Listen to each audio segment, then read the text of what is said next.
This is the Ohio AgNet. I'm Joel Norwood, broadcasting from the Voice You Know at the News You Trust studio, sponsored by BASF and Veltima Fungicide, the proven #1 for the toughest corn diseases with long-lasting residual when you need to be confident your fungicide will perform. Quick calendar note to pass along today. Ritchie Brothers having their large auction. You can visit rbauction.com for complete details. Also, don't forget our next monthly check-in at Farm Credit Mid-America will be on Thursday.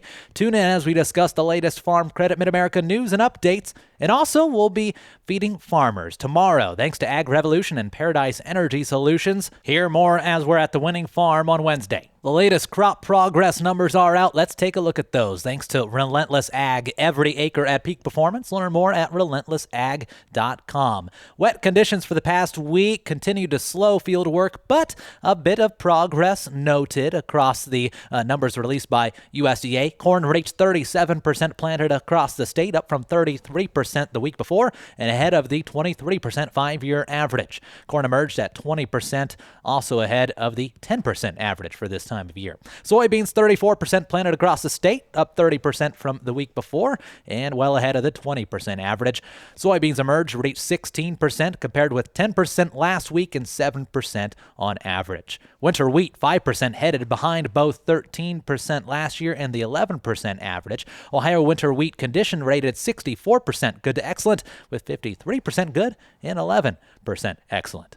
Soil moisture remained generally favorable to wet. Ohio topsoil moisture 62% adequate, 25% surplus. Subsoil moisture at 61% adequate and 15% surplus. Find that full report online at ohioagdat.com. Let's check in with Ryan Martin, who has the weather, thanks to Seed Consultants. Sunny and warm here through the balance of this afternoon. I'm Chief Meteorologist Ryan Martin. Let's take a look at that Ohio Ag Weather Update. Clouds will be increasing as we head into the evening hours, especially in northwest Ohio, with rain showers coming in closer to midnight all the way through tomorrow mid-afternoon. Right now I'm penciling in 1/4 to 3/4 of an inch of precipitation, 75% coverage across the Buckeye State. We are going to be cool but drier for Thursday, and then warming back up to finish the week. I'm Ryan Martin. Thank you, Ryan. Again, weather brought to you by Seed Consultants. Simply better performance. Online at seedconsultants.com.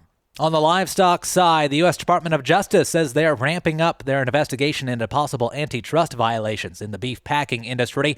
Federal officials examining whether consolidation among the nation's largest meat packers led to higher beef prices for consumers and lower prices for cattle producers. Ranching groups say the probe is a step toward restoring competition and transparency in the cattle market. It comes as the Trump administration has had reports coming out that they would suspend tariffs on beef imports from all major exporting countries, but we're now told the White House has delayed planned executive orders on the tariffs after pushback from ranch groups and others. That plan would waive beef tariffs, increase beef imports in an effort to reduce retail prices, and in hopes of rebuilding the U.S. cattle herd. Stay tuned. We'll be taking a look at markets and what's driving those today, including a quick USDA WASDE report preview coming up next. Life on the farm moves fast, and so does the news that matters to you. Stay ahead with the Digital Daily from Ohio AgNet and Ohio's Country Journal. Each morning, get the top ag headlines, market trends, weather updates, and the stories shaping Ohio agriculture, all delivered right to your inbox. It's free, it's easy, and it keeps you informed before the day gets going. Sign up now at ohioagnet.com for the Digital Daily and get yours first thing in the morning. Over the years, you've brought opioids into your home. They helped when you were in pain, and you held on to them just in case. But holding on to opioids puts your family at risk. Learn more at www.fda.gov/drug disposal.